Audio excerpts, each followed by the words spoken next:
կասկածյալ թե զոհ, ինչու է նվաստացումներ կրել հայաստանցի վարորդը։ Ինքը իր կյանքի գնով ամեն ինչ արել է, որ ոչ ոքի վնաս չլինի։ Գող չի, թալան չի։ Դուք տեսել եք կադրերը ոնց ասեն գլխի խփում։ Օրը 5 անգամ անպայման պետք է ինքը զանգեր մեզնից տեղեկություն իմանար ոնց ենք։ Հեծանիվները պետք է երթևեկեն տվյալ ուղղությամբ երթևեկելի մասի աջ եզրային գոտիով երթևեկելի մասի եզրին հնարավորինս մոտ։ Հիշում են երրորդ շարքով, երկրորդ շարքով։ Մի անգամ, այդ տեսակ մի անգամից ծխմեցիք։ Այլընտրանքային փոխադրամիջոց հնարավոր է արդյոք Հայաստանում հեծանիվ քշել։ Ինքը մեզ կողքով անցնելով սիգարետի տուփը շպրտեց ու հայհոյեց ու այդ տուփը կպավ մեզանից մեկն ու մեկը։ Պատահում են թափթփուկներ, որոնք գալիս են փորձում են վախացնել կամ ռեպլիկներ են թողնում։ Մի անգամ իմ հեծանիվը Լեհաստանում գողացել է։ Դա Լեհաստանում, բայց Հայաստանում չի եղել, չէ՞։ Հետո գտնվեց հայեր էին գողացել։ Թարազուն։ Հավասարակշռություն։ Կարես ձեր բարես։ Ինչպես պահպանել հավասարակշռությունը, Լարա Խաղացի մասնագիտության գաղտնիքները։ Ես չէի պատկերացնում, թե ես ով եմ։ Նոր եմ զգում իմ մեծությունը։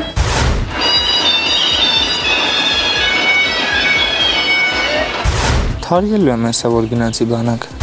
Վաստակավորի շեմին եմ 10 տարի։ Չես վախենում։ Սկզբից վախենում էի, հիմա այդքան չէ։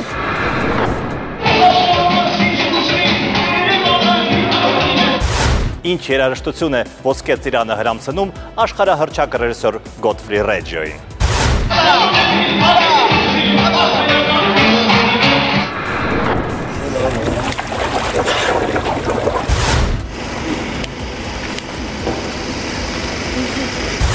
Պես պալվավ ամբողջովին։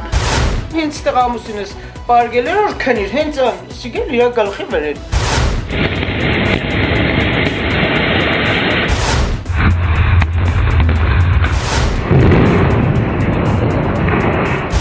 Ջրահեղձ Պորոտանում, փլուզումներ Գյումրիում և Ֆլորիդայում և շաբաթվա այլ ուշագրավ դեպքերը։ Տեսա, որ այն մի ստորբեն ընկավ,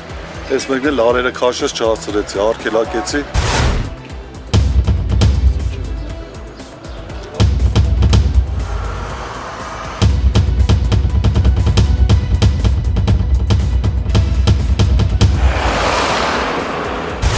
Ստացվել էր գանգուղային վնասված գլխուղի ցնցում։ Վաղը, ուղիղ ժամը 22-ին, Կիրակնորյա հորիզոն, ազգային և մարդկային արժանապատվության մասին։